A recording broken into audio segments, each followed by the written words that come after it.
It's about to be a long night. Okay, guys, so there are two sides to every story, okay? And I think when you're into an argument with somebody, um, at your defense, it's your job to say whatever you need to say to get back at that person. And I would like to start off by saying, Lil Baby does not support me at all. I don't even ask him for anything. He made it very clear after I pretty much let him know that I wasn't interested in going back and forth with him in an entanglement with him and his little girlfriend, and that I strictly wanted to be cool as hell and co-parent. He made it very clear that I couldn't ask him for anything. Like, no, you have to. The exact words were, you have to act a certain type of way for my money. And even if you guys don't believe it if you guys don't want to believe this out of my mouth, you could just take what you see on social media, and it's crystal clear that he supports and provides for one party more than the other. And I don't want you guys to get it twisted. I don't feel like he owes me anything. He's not obligated to help me, and I don't ask him for anything. I'm a Scorpio. I'm very independent. Before I started my Girls Talk business, I danced, and I always got my own money. I've never been in a position where I was able to live off of him or benefit off of anything that he did. And anything he offers never comes easy, if it even happens at all. So, yeah, we'll break this down. I don't feel like he owes me anything, but that guy doesn't give me anything. And so I was told a long time ago, you have to act, these were the exact words, you got to act a certain type of way for my money. And if anybody knows Scorpio, you know we're very headstrong, we're very independent, and we stand on what we believe in. So when the guy is telling me I have to act a certain type of way for his money, for his benefits, because you do have some guys where, yeah, I'll look out for you if you play deaf, dumb, and stupid to the fuck shit that I'm going to do to you. Yeah, let's fucking party. And if ever you show any signs of having any self-love, self-respect, and a backbone about yourself, then you're going to cry in a Bentley, or you're going to cry in an Infinity. And I have an Infinity. Speaking of my car, because he made a statement that I called him about a car. I was calling him about a car. So about this car situation. So for 2 years straight, 2 years on Mother's Day, my child's father would call me and say, I want to buy you and Jason a car. And he did this for 2 years. Last year, he called and offered me a car. I didn't ask him to buy me a car. He called and he said, I'm going to buy you and Jason a car. I personally didn't get excited. I didn't believe him because I think he battles his personal feelings towards me, and that, you know, he probably can't really control me. And I think he battles like the right thing to do. So it's like, this would be the right thing to do, to go ahead and get her and Jason a car. But at the same time, I can't control this bitch no more. We ain't on that. Like, I really don't want to give the bitch a car. So anyway, he offered us a car last year and he didn't get us a car. So this year comes around, and you know, like when stuff, and he offers things a lot. I thought that he doesn't come through with, because he'll get in his feelings about how he feel about me. And this is the honest to God truth. So a lot of times when he says stuff, I feel like I'm talking to a bipolar family member, where I'd be like, oh shit, he coming around. Finna promise some shit. It ain't never gonna happen. Like, me and my close friends, we actually make jokes out of it. I'm like, oh God, he said he's gonna do this. Let's see if it happens. No, he's like, no, we do. But anyway, he does it a lot. Like, he'll get in his mood swings and he'll be like, fuck it, I'm not doing shit. And he'll be like, yeah, we kind of figured that. But anyway, he comes around again this year and he's like, hey, I want to get you and Jason a car. Now, this year, my car actually went bad. A part in my transmission went out where I needed to get it fixed. And part was like, I think it was like $3,000 to get my transmission done, and then it was like I had an issue with the axles on my car. So I've actually had a car since I gave birth to my son. Like, me and Jason have been driving the same car since I brought him home from the hospital. I have a Q50 Infiniti in 2016. So my car messed up this year, and he comes around and he's like, I'm gonna get you guys a car. So I'm like, okay. The car would have actually been right on time because I don't live in Atlanta. I live like an hour out of Atlanta. And I started like taking just like black cars, Ubers, to go handle my business when I had to go do stuff in the city. And it was costly. So when he said I was calling him about a car, I was calling him about a car that he offered me. Not to for him to buy me a car. He actually told me that he bought me a car for Mother's Day. He called me, he got my name, he got my driver's license number, he did all of this stuff. And it was like a month after Mother's Day, and he still had not gave me the car. Whole time, my car is messed up. And I explained to him, I'm like, hey, listen, one night I was headed away on my hour drive home, and it was raining. And like I said, the axles are bad on my car. So the car, like, damn near did a 360 on the expressway with the water. Like, the water and the rain made it really hard to drive. So I'm like, listen, I called him. I was like, hey, this car is dangerous to drive. And, you know, me and Jason really do need a car. And he was like, okay, I'm going to give you the car. But the whole time I'm feeling like he's holding this car and he's holding the benefit. So at this point, I kind of feel like I'm in a situation where he's dangling what he can do or has done over my head, and he just wants to play like mind games with that. And it's like, it's a month after Mother's Day, and I'm on the expressway, and all of a sudden my car stops allowing me to accelerate. So I'm like, what the fuck?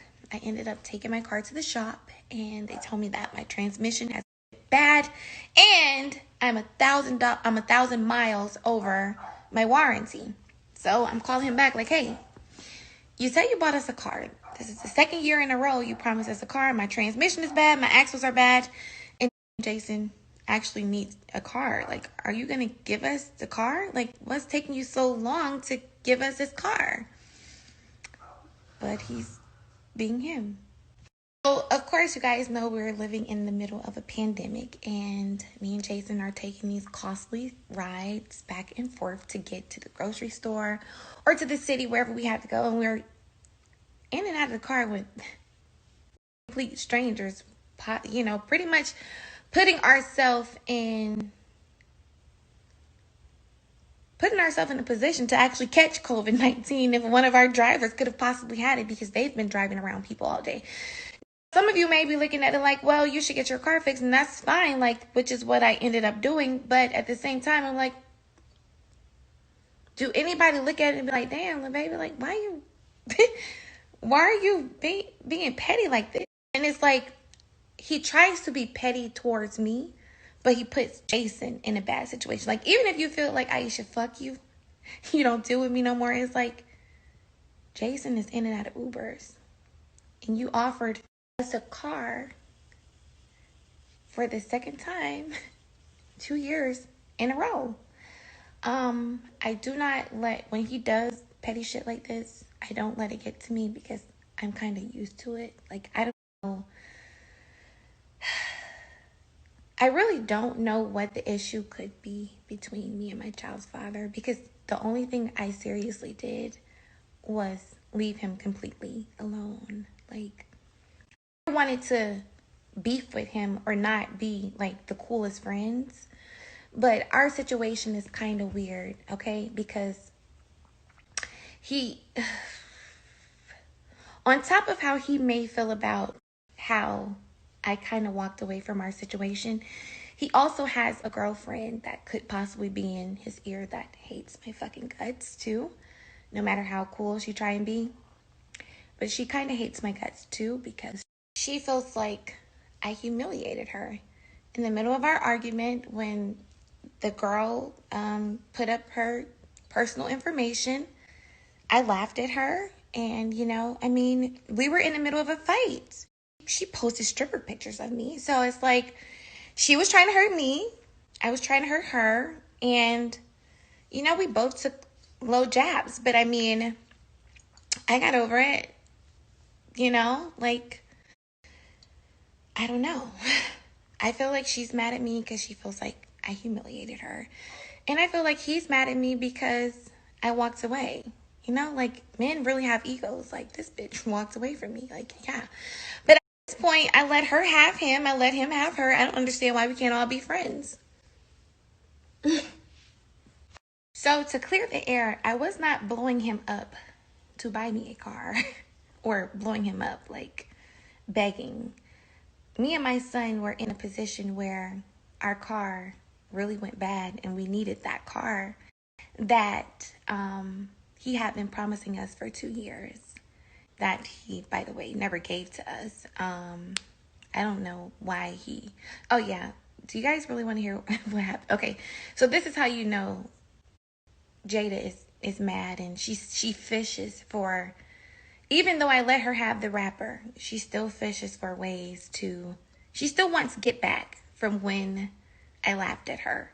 And obviously, her having the wrapper, her having Loyal, and her getting the backstage passes and being able to take pictures with the guy is still not enough. She feels like I have to pay that bitch golden back. And the way I actually figured out that he gave the car away is because Jayda posted it. So, like I said, me and Jason are in a position where we really need this car. And it got so bad to where I was like, listen, I'm really like spinning a bag every week. Can you just, I asked him, I said, can you just go half with me on the damages for my car? Just get our old car fixed. Like, I don't know why are you holding this new car that you supposedly bought over our head?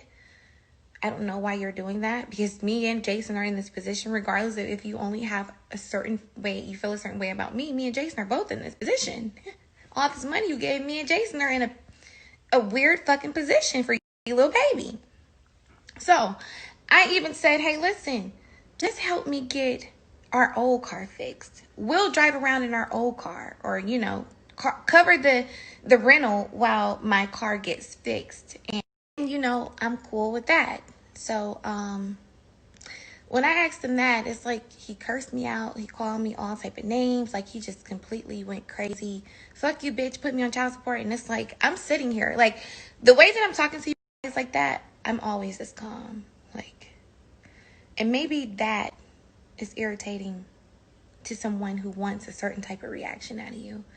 And I swear to you, I promise you, I truly feel like a lot of things that he does and do publicly for her is probably because he wants me to feel a certain type of way. Either he wants me to feel like, oh, I don't do this for you because you left, or, oh, look at what I did for her, run back to me, or like, I don't know, like, what type of games he plays, but it's like, when I left him, I didn't leave. I left the money, I left that life, the lifestyle, and all of that shit didn't matter. Like, I strictly left. I left for real reasons. I left because, after you fronted on me, you let Jayda respect our son. Like, regardless of what you could do for me or what type of lifestyle you can provide, you weren't what I needed as a man. Like, I want a man, I want a man that's going to love and protect. I want a real man. Like, and if you can't stand up for me and my son over a girl that has followers, I can't do anything with you. Whether you are a thousandaire or a millionaire, you're not. There's no substance there. So there's not an amount of money that you could offer or make that could make up for missing those type of qualities. So a lot of people said, oh, I talked about my child's school because I wanted a Birkin bag. You guys have no idea who I am. Another great valid point is he bought her like 4 or 5 Birkin bags for Mother's Day. The same day that me and Jason were supposed to get our car. And I said absolutely nothing because it's not my business what he does for her and what he does for his money. The only thing that I expect him to do is what he's supposed to do and what he offers to do. And that doesn't happen. As far as why that particular day, I ticked. I received a phone call from a parent that I became cool with during the school year. And she's like, how do you feel about this whole new virtual learning thing? And I'm like, what? I'm like, what are you talking about? She's like, yeah, they sent me everything, blah, blah, blah. And I'm like, I haven't been getting any emails from the school. And I called the school and I'm like, why haven't I been getting any emails? They said, oh, well, Jason's tuition was never paid. He has an outstanding balance. So we took him off the portals of the school. And we don't have a slot for him in early learning 4s and 5s. And I asked his dad, I texted him and I said, why didn't you pay my son's school? They've started to send out packages and programs. And the conversation went from there. And then I log onto Instagram and I see this girl laying on a Birkin bag. So yeah, I blew steam. I said, what the fuck is going, what kind of fucking clown show is this? Like, what? Yeah, so eventually, sorry, I'm human, I fucking snapped. No, it's not because I want a Birkin, but because I'm trying to figure out, why didn't you pay for my son's school? Anyway, I think I skipped part of the story. So anyway, back to how I found out he gave my car away. So after he cursed me out, he was like, put me on child support, bitch, I'm not doing shit. And I'm like, you know what? It's been 2.5 years, and this guy has not matured. He's not gotten over the fact that me and him aren't this, that, and the third. I still think he moves spiteful and do bullshit to try and get me to feel a certain type of way with this girl. I do need to go ahead and contact my lawyer. So that's what I did. I contacted my lawyer. I said, yeah, I don't think he's ever gonna be a stand-up guy and just do right. Because I really think he's trying to pay me back for leaving or make me feel a certain type of way. And I get a phone call from my homegirl, and she's like, Ayesha. And I'm like, what? She's like, didn't you tell your baby daddy you wanted the Range Rover? And I'm like, yeah. She's like, well, Jayda just posted a Range Rover. She was sitting in the car, and she was like, oh, congratulations, LaWanda, on the car. She was like, I'm pretty sure she was sitting in a Range Rover. And of course, Jayda was so happy to post that car, because she loves the fact that my child's father will shit on me and his son and not help us. She loves that. She feels like that's payback because you laughed at me. You humiliated me. Now I have your dumbass baby daddy. He neglects you and your son, and he doesn't stand up on his business, and it makes me feel better about myself and the position that I'm in. And I don't even want the nigga. I just want him to do right.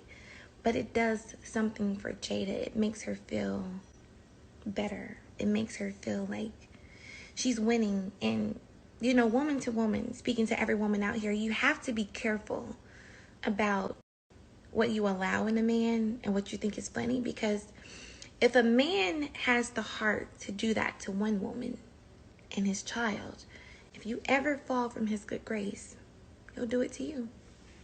He'll do it to you. It doesn't matter who the woman is, it's what's in him.